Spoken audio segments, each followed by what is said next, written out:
Ream to Heal is a small grassroots therapeutic charity working with survivors of torture and human rights abuses who are asylum seekers and refugees. And we provide therapeutic support as well as practical casework assistance, because members who come to Ream to Heal are not only survivors of unspeakable violence and have to struggle with traumatic experiences in their country of origin and journey to the UK, but here in the UK face immense challenges through the UK asylum system and all that goes with that, including with housing, finding a lawyer, accessing education. And so our casework team provide assistance in that domain. So really our approach is very holistic and person-centred in the sense that it takes into account all of the issues and the sort of nuanced and subjective ways that people need assistance. In the words of Helen Bamber, whose wisdom was very important, I think, in the founding of Ream to Heal, she said that basically not providing any practical assistance was anti-therapeutic, because how can you give therapeutic assistance to someone who is facing homelessness and destitution, but also really on top of that the threat of detention and deportation, which is sort of omnipresent. People are not going to be engaging with past trauma if there's present trauma, and the asylum system being quite re-traumatizing, really. So the casework team assist in securing legal protection. That's really key. Finding a good lawyer or communicating with that lawyer, supporting people through witness statements, maybe court hearings, and the therapist will write medico-legal reports for cases. So really Ream to Heal is with people along that whole journey. It's not like it's a short-term assistance, it's long-term. We're sort of with someone from the moment they arrive at Ream to Heal to the end, which is ideally when they have papers and leave to remain and are able to secure a job or start a course. That's one of the most amazing things about working here is seeing that kind of transformation when someone does get their papers and does have the chance then to rebuild their lives, which is one of the main reasons Ream to Heal is here, which is to help people rebuild their lives in exile, having lost so much and having then through this system been isolated from many of the support networks that we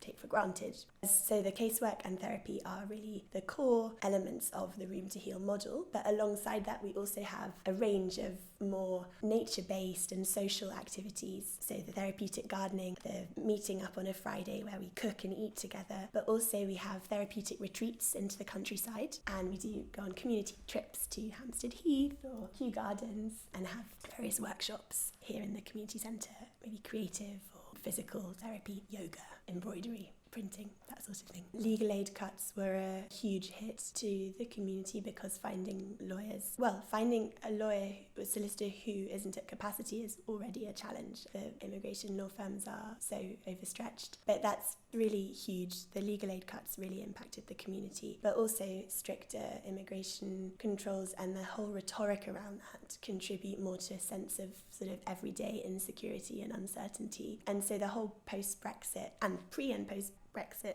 narrative was really unpleasant for our members, and even just this new Home Office policy which has been recently announced, which is where refugees would automatically have been granted settlement after 5 years unless contravening the law in some way, but now after 5 years they'll have to go through the process again, and the Home Office will deem the country of origin safe or not, so it's called the Safe Return Review. So it's very punitive and very unsettling and pretty much anathema to the idea of integration and security once you get your papers. So there's lots of changes and lots of sort of worrying trends in the kind of political landscape that just feed into this sense of insecurity.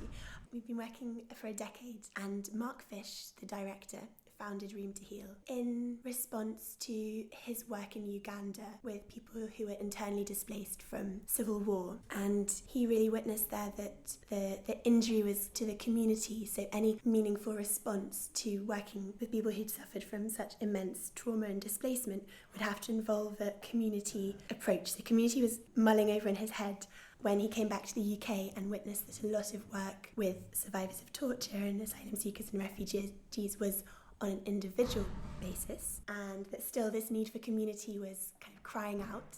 So he and 5 men who were survivors of torture and human rights abuses began meeting once a week in the Culpeper Community Garden, and that is how Ream to Heal began, and it's grown and grown over the last 10 years. So now we're about 80 members, both men and women, from all corners of the world, from about 30 different countries.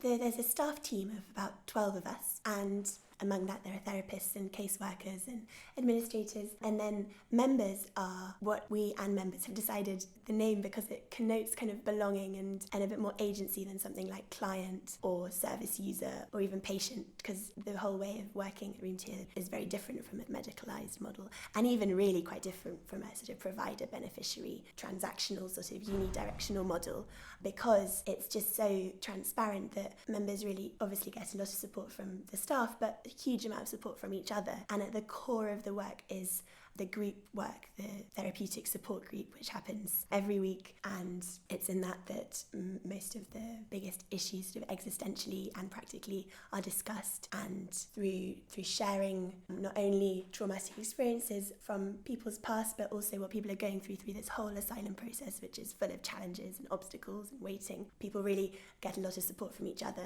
through that work, and then it's obviously a very community and very sort of sociable lot of work that is done here. So membership is very important.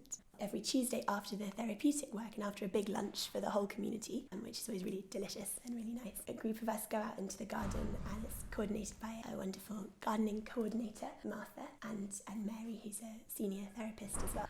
There's all sorts of planting and harvesting going on.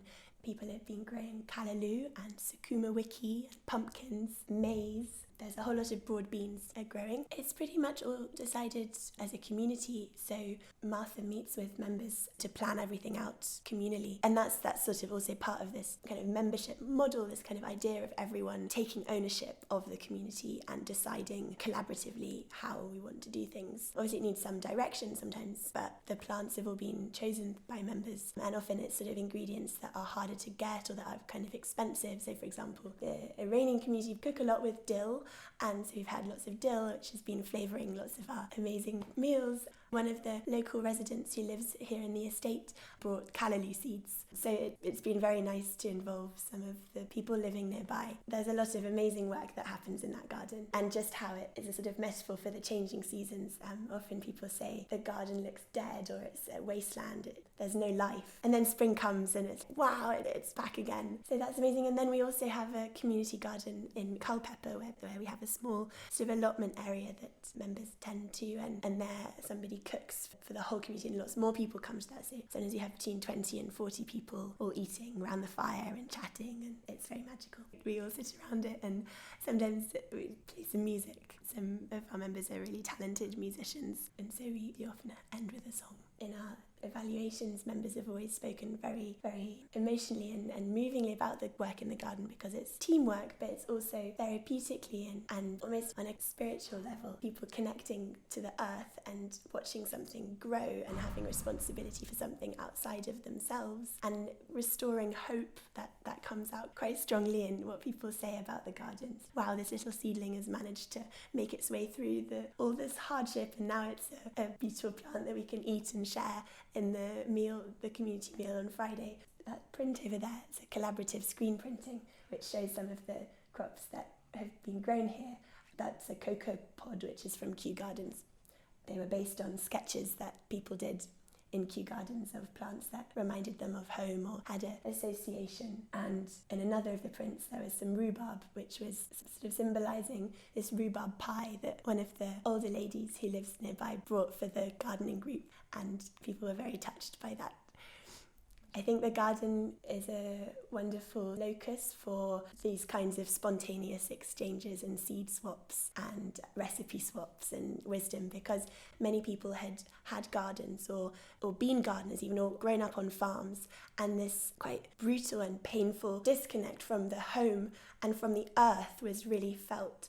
And so having the garden as quite a central activity has really been part of that, trying to reconnect with the earth and with each other through plants and nature. And the philosophy is really, I think, central to all of the work at Room to Heal.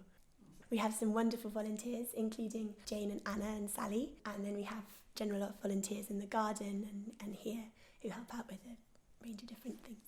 Volunteers cook on a Tuesday because members are in groups, in the therapy groups. So after that's finished, we all come into this room and there's this wonderful banquet prepared, which is really a gift. It's very nice. But on the Friday, people take it in turns to cook for everyone. It's not a rota, it's more just whoever wants to will cook. And so that means that pretty much everyone gets a chance to cook each week, and it's really wonderful. The food is superb. The well-being of staff and volunteers is really, really important. It's not just we just kind of carry out work and, that's that. It's that actually to care for each other and feel like an equal staff and volunteer team, then obviously members are more likely to be able to have that approach rather than feeling like there's a hierarchy or a top-down way of working. The really important part of the Room to Heal work is that we're all human, we're all in this, and okay, we haven't been through torture and we've got our passports, so it's very different on a practical level. We also go through longing and loss and love and fear and all of those things that make us human. So we have our feelings meetings once a month, and we have supervision. People need to care for people who are caring. My experience of working at Room to Heal just are really important for me to see that other side of the human spectrum of support and love and care and real integration and belonging, and that is really so transparent in our community here. So when people come to Room to Heal, they are often in a very dark place, not having maybe a support network or feeling any sense of community, but also up against the most horrendous flashbacks and sleeplessness and depression and anxiety which arise from past trauma. So the work of Room to Heal is very long-term and pretty slow, but works on that really deep level of healing and slowly rebuilding trust, which torture and violence seek to break. So the work of Room to Heal is very much about that restoring of relationship and the ability to relate to others and ultimately to relate to oneself, which has been shattered through the process. I think there's this sort of sense of what's possible when people come together, even if they're from all different corners of the world, but coming together and supporting each other and standing in sort of solidarity. So it's not this idea of kind of charity, but it's of standing with through all these difficulties, and through all of it we're kind of here and we're together, and I think that's really amazing witnessing that. There's this sort of core therapeutic work of rebuilding trust and restoring hope and meaning in life as well. That's one of the things that members often say about Room to Heal is, they provided some light in a time of darkness, or the sense that there's a reason for carrying on, there's a reason for trying to struggle through all of this hardness, and that is through the relational process of the therapeutic work, but also of the community all supporting each other, and the members and staff and volunteers supporting each other, and providing this sense of a family that comes out really strongly in our members' feedback, is that Room to Heal is like a family that has been lost.